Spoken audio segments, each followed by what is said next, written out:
దూరదర్శన్ కేంద్రం ఈ సాయంత్రం ప్రసారం చేస్తున్న కార్యక్రమాల వివరాలు.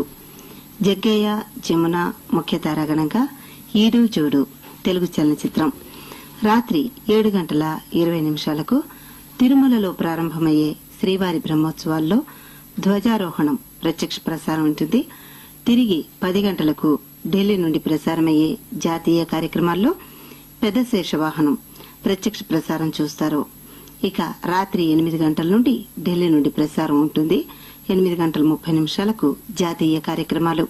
ముందుగా అనుపమ ఫిలిమ్స్ వారి ఈడు జోడు తెలుగు చలనచిత్రం ముఖ్య తారాగణం జగ్గయ్య, జమున, గుమ్మడి, కేవీఎస్ శర్మ, అల్లు రామలింగయ్య, రమణారెడ్డి, సూర్యకాంతం, హేమలత, మణిమాల, చలం. సంగీత దర్శకత్వం పెండ్యాల. నేపథ్యగానం ఘంటసాల, సుశీల, వసంత, పిబి శ్రీనివాస్, మాధవపెద్ది సత్యం. దర్శకత్వం నిర్మాత కెబి తిలక్. అనుపమ ఫిలిమ్స్ వారి ఈడు జోడు తెలుగు చలనచిత్రం మరికొద్దిసేపట్లో మీకోసం.